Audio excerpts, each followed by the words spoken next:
Assalamualaikum warahmatullahi wabarakatuh. Salam sejahtera untuk Bapak dan Ibu dosen, serta teman-teman yang menonton video ini.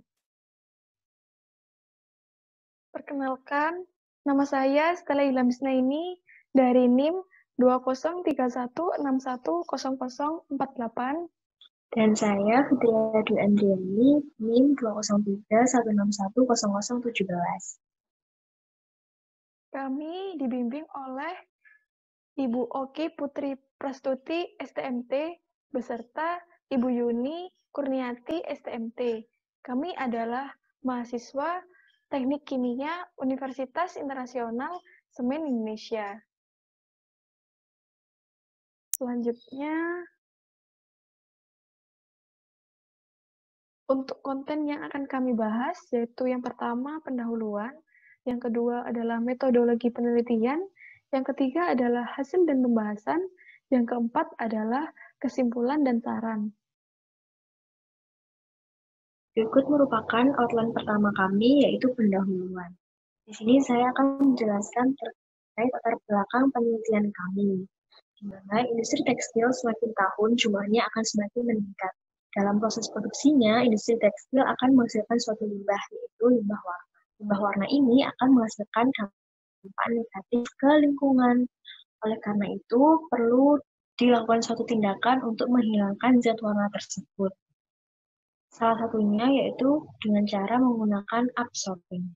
Salah satu jenis absorben yaitu aerogel selulosa. Oleh karena itu, di sini kami mengambil topik Progels atau aerogel superabsorben dari sabut siwalan. Yang memiliki beberapa keunggulan yaitu bahan bakunya murah dan ramah lingkungan, bersifat ringan dan mudah diaplikasikan, kapasitas absorpsinya tinggi, dan bersifat hidrofobik. Mengapa harus aerogel selulosa? Aerogel ini merupakan suatu padatan berpori yang dapat digunakan sebagai particle filters, particle trappers, mendukung katalis, dan isolator panas. Nah, aerogel selulosa ini memiliki sifat-sifat yang sangat unik, yaitu yang pertama, densitasnya sangat rendah hingga 0,004 gram per cm kubik, lalu porositasnya yang sangat besar, 95 hingga 98%, lalu ukuran porinya yang sangat kecil, mulai dari 50 nanometer hingga kurang dari 2 nanometer. Aerogel selulosa ini memiliki kekuatan tekan yang sangat tinggi dan biodegradabilitasnya juga sangat tinggi, oleh karena itu dapat dikatakan sebagai green product. Nah, mengapa harus berbahan dasar sabut siwalan? Siwalan ini atau nama latinnya Borasius flabellifer memiliki beberapa bagian, yaitu exocarp, mesocarp, kernel, dan endosperm. Nah, di sini kami menggunakan bagian mesocarpnya atau yang biasa disebut dengan sabut siwalan, yang terdiri dari serat-serat yang keras, tebalnya hingga 3-5 cm. Nah, sabut siwalan ini saat ini hanya sebagai limbah saja yang belum dimanfaatkan. Padahal, sabut siwalan ini pada kondisi kering memiliki komposisi yaitu sebesar 40,86% selulosa, 73,77% hemiselulosa, 21,48% lignin, dan 0,41% abu. Nah, kandungan selulosa inilah yang nantinya akan dibuat aerogel selulosa. Kemudian, tujuan dari penelitian kami ada 3, yaitu yang pertama, memahami cara pembuatan aerogel selulosa superabsorben dari sabut siwalan berbasis karbonisasi. Yang kedua, mengetahui kapasitas absorpsi limbah cair dari Progels. Yang ketiga, mengetahui kondisi optimum perbandingan NaOH dibanding urea terhadap densitas dan porositas yang dihasilkan.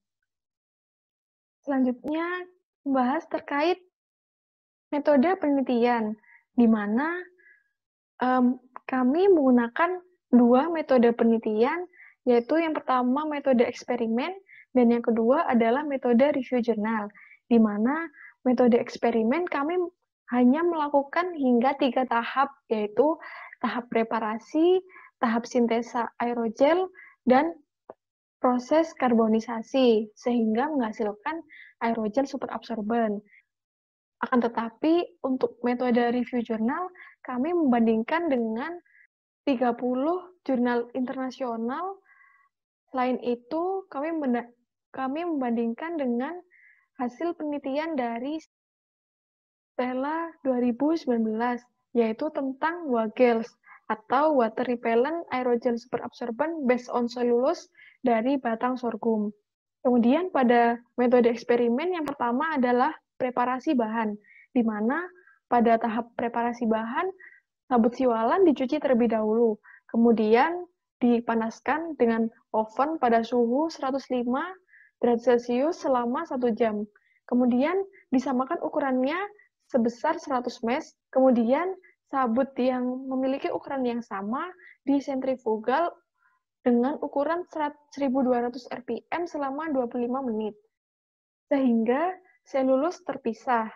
Kemudian pada tahap sintesa aerogel selulosa tersebut dicampurkan dengan NaOH dibanding urea pada perbandingan 1:1, 1:2, 1:4, 1:6, dan 1:8. Kemudian kami melakukan tahap sonikator, di mana dengan suhu 65 derajat Celcius selama 1 jam. Kemudian didinginkan pada suhu minus 5 derajat Celcius selama 1 hari. Kemudian melakukan tahap solvent exchange dengan mencampurkan etanol dan air demin. Kemudian melakukan pendinginan kembali pada suhu minus 5 selama 1 hari. Setelah itu, sampel akan di freeze drying pada suhu minus 50 derajat Celcius selama 12 jam. Lalu kemudian pada tahap aerogel superabsorbent, kami menggunakan metode karbonisasi yang dialiri dengan gas nitrogen dengan laju alir 20 derajat Celcius per menit pada suhu 650 derajat Celcius selama 1 jam.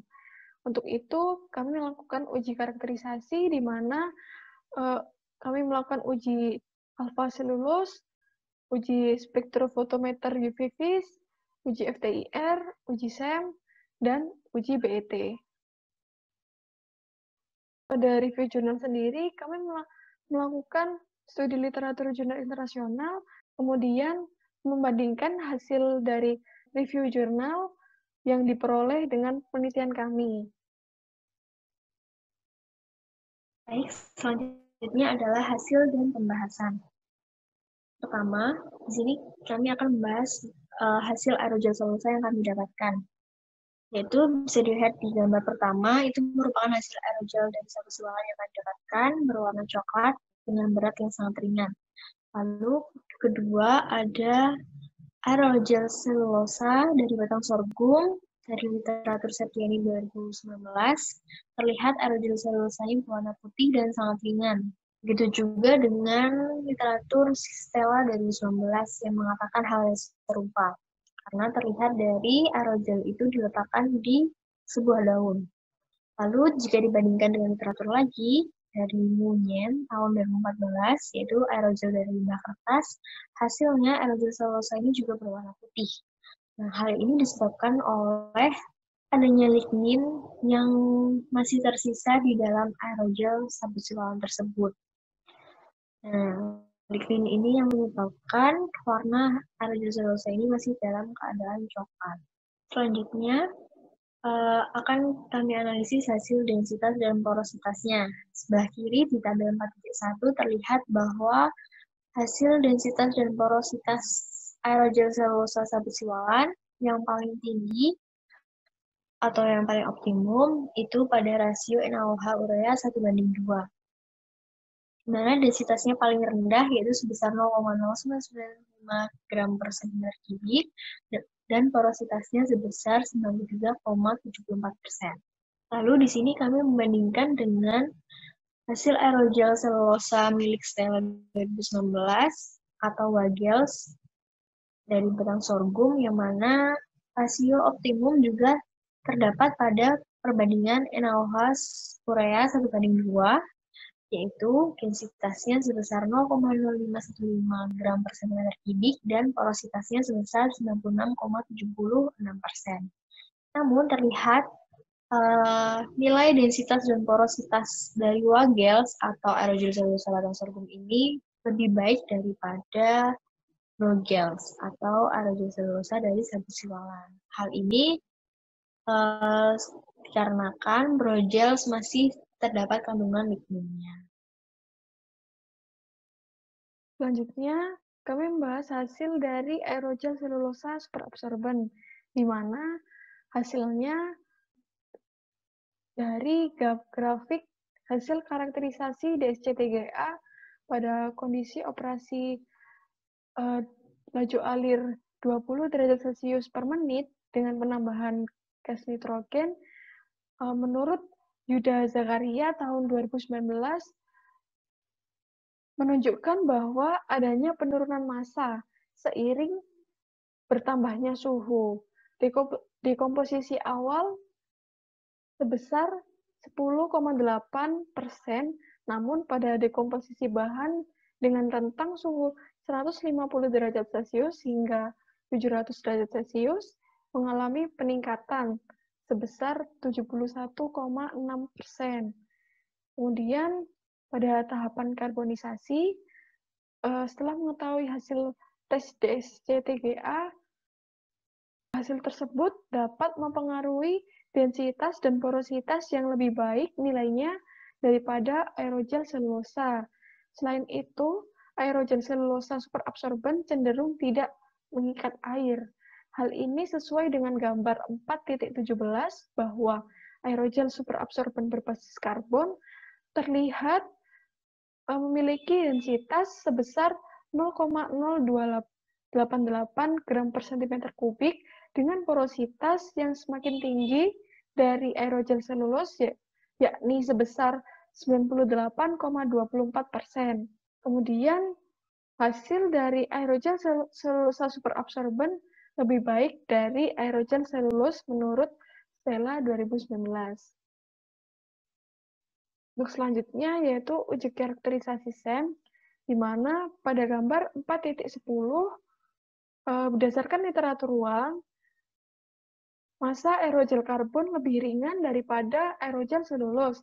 Dibuktikan dengan densitas dari aerogel karbon tersebut dari material kulit durian sebesar 0,0405 gram per cm kubik. Hal ini pada permukaan serat mengalami penyusutan akibat pemanasan, sehingga serat selulosa yang mana memiliki diameter sebesar 9 hingga 11 nanometer, dan hasil dari serat selulosa tersebut memiliki garis-garis tipis pada permukaan serat karbon. Jika dibandingkan dengan hasil SEM pada literatur Rosa 2019,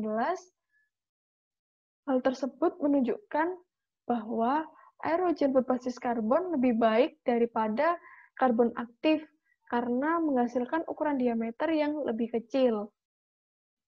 Lalu selanjutnya adalah uji karakterisasi FTIR dari aerogel selulosa superabsorben melalui metode karbonisasi. Di sini kami belum melakukan eksperimen tersebut, belum melakukan uji tersebut, oleh karena itu kami membandingkan dari jurnal. Yang pertama ada jurnal dari Wang tahun 2017, yaitu aerogel karbon dari selulosa kulit durian. Dan yang kedua adalah aerogel milik Fauzia tahun 2019, yaitu aerogel dari sabut kelapa. Nah, terlihat ketika aerogel selulosa ini yang sudah dikarbonisasi, hasil uji FTIR-nya melihatkan bahwa hanya ikatan karbon saja yang mendominasi. Sedangkan penyerapan air atau gugus air tidak terlihat karena aerogel karbon ini bersifat hidrofobik. Selanjutnya adalah uji karakterisasi BET, yang mana kami menggunakan literatur dari Wang tahun 2011 yang menunjukkan grafik adsorpsi dan desorpsi.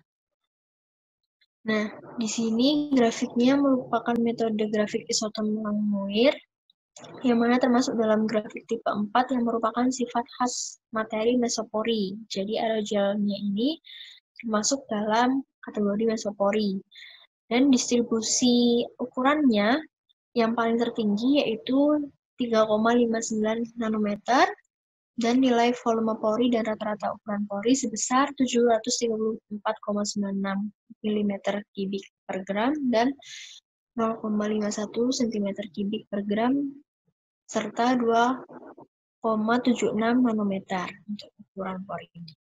Hal tersebut menunjukkan bahwa aerogel karbon memiliki luas permukaan yang sangat besar dan porositasnya yang juga lebih besar daripada aerogel selulosa biasa. Aerogel sorghum dibandingkan dengan aerogel superabsorben. Selanjutnya adalah uji spektrofotometer UV vis pada metal orange dengan bahan hidrogel, di mana pada gambar 4.16 pada grafik absorbansi menunjukkan nilai absorbansi mengalami penurunan dari 1 hingga 0,6 dengan panjang gelombang 464,4 nanometer. Sedangkan nilai KT pada gambar 4.17 dibandingkan dengan waktu absorbansi metal orange mengalami kenaikan yang signifikan hingga mencapai titik keseimbangan tertentu. Sehingga menurut Zhang 2016 didapatkan urutan kapasitas hidrogel dalam menyerap metil orange pada konsentrasi 6 lebih besar daripada konsentrasi yang lainnya. Selanjutnya, pada kapasitas penyerapan metil orange terdapat beberapa parameter dari persamaan Langmuir dan Freundlich, di mana dengan literatur Luo 2016 bahwa konsentrasi yang diambil adalah 3 konsentrasi terbesar ketika penyerapan metil orange, di mana hasil tersebut menunjukkan bahwa kapasitas penyerapan metil orange dengan persamaan Langmuir dapat dikatakan baik dengan nilai R sebesar 0,99. Sedangkan pada persamaan Freundlich terdapat nilai 1/N yang menghasilkan dengan rentang 0,4 hingga 0,7. Hal ini menyebabkan hidrogel yang termasuk dalam kategori mudah dalam menyerap metil orange. Selanjutnya yaitu uji kemampuan anti-air. Nah, tadi di awal sudah dibahas bahwa aerogel selulosa superabsorben ini memiliki sifat yaitu hidrofobik atau anti-air. Terlihat pada gambar 4.9, di sini kami mengambil hasil aerogel superabsorben dari batang sorghum atau Wagels dari Stella 2019, yang mana terlihat pada gambar terdapat butiran air yang tidak terserap di aerogel tersebut. Nah, selain itu, indikator lain yang dapat mengatakan sifatnya hidrofobik yaitu dengan mengukur sudut kontaknya. Sudut kontak dari Wagels ini sebesar 90 derajat. Nah, dengan nilai 90 derajat tersebut akan memiliki sifat hidrofobik atau menolak air. Selanjutnya, di sini kami membandingkan antara aerogel selulosa superabsorben dengan karbon aktif. Mengapa? Karena keduanya sama-sama melewati metode karbonisasi. Bedanya di aerogel ini harus terlebih dahulu dibentuk aerogel selulosa, baru di metode karbonisasi. Nah, di sini kami membandingkan performanya dari 3 aspek. Yang pertama, ukuran pori. Yang kedua, penyerapan metil oranye sebagai pengganti zat warna, lalu yang ketiga konduktivitas termalnya. Terlihat pada ukuran pori milik aerogel selulosa itu lebih kecil sebesar 204 meter kubik per gram dengan porositas 97%, sedangkan karbon aktif lebih besar ukuran porinya yaitu 618 hingga 922 meter kubik per gram dengan porositasnya yang lebih kecil, yaitu sekitar 61,9 hingga 82,%. Lalu untuk penyerapan metil oranye, di sini kami mengambil data dari perhitungan Langmuir pada aerogel selulosa. Nilai R kuadratnya sebesar 0,99, sedangkan karbon aktif lebih kecil yaitu 0,61. Lalu untuk konduktivitas termalnya milik aerogel selulosa sangat kecil yaitu 0,029 hingga 0,032, sedangkan karbon aktif itu jaraknya lumayan jauh, lebih besar yaitu 2,08 hingga 2,61. Terlihat Dengan konduktivitas termal ini, maka aerogel selulosa dapat digunakan sebagai isolator panas. Nah, walaupun aerogel selulosa ini biayanya lebih mahal karena harus melalui proses pembentukan aerogel selulosa dulu, yang mana membutuhkan lumayan banyak reagen daripada karbon aktif. Tetapi dari perbandingan performa ini terlihat bahwa aerogel selulosa ini lebih baik jika digunakan sebagai absorben atau sebagai penyerap khususnya zat warna. Sehingga dapat kami simpulkan yaitu aerogel superabsorben berbasis karbon dapat dibuat melalui metode karbonisasi. Kemudian yang kedua, kapasitas absorpsi limbah cair dari brogels belum dihasilkan karena adanya pandemi COVID. Akan tetapi dapat dibandingkan dengan jurnal tentang kapasitas penyerapan metil biru dan metil orange sebagai pengganti limbah cair. Pada literatur Stella 2019, kapasitas penyerapan metil biru dihasilkan oleh uji spektrofotometer UV-Vis, di mana menghasilkan nilai absorbansi yang mengalami penurunan dari 3,9 pada waktu ke-0 menjadi 0,74 pada waktu ke-100 menit. Sedangkan pada literatur Zhang 2019, bahwa kapasitas penyerapan metil orange dari hasil uji spektrofotometer UV-Vis menghasilkan nilai absorbansi juga mengalami penurunan dari 1,0 pada waktu ke-0 menjadi 0,82 pada waktu ke-120 menit. Lalu,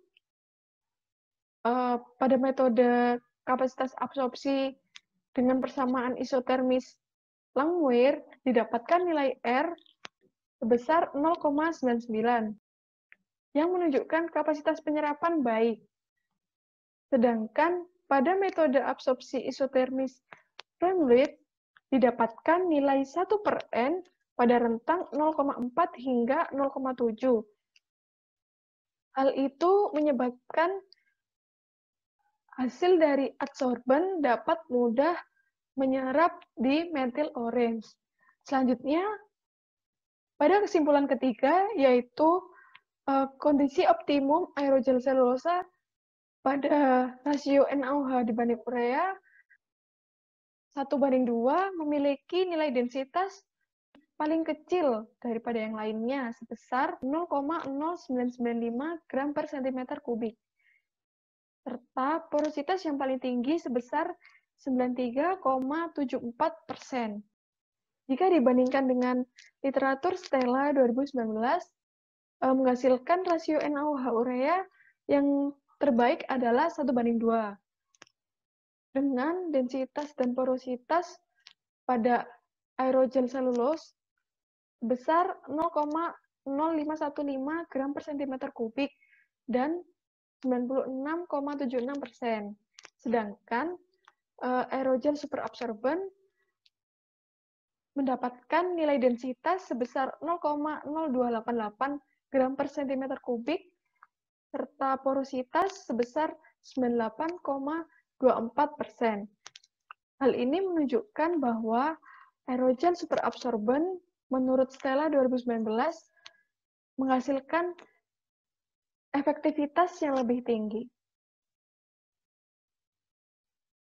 Untuk saran penelitian selanjutnya adalah membandingkan hasil deknifikasi dengan cara metode sentrifugal dan metode hidrotermal berdasarkan nilai uji alfa selulose atau uji lignin. Kemudian yang kedua, melakukan uji karakterisasi secara lengkap. Yang ketiga, mencoba penyerapan aerogel selulosa superabsorban untuk diaplikasikan dalam limbah cair. Terima kasih bagi teman-teman yang telah menonton video kami. Kurang lebihnya mohon maaf. Wassalamualaikum warahmatullahi wabarakatuh.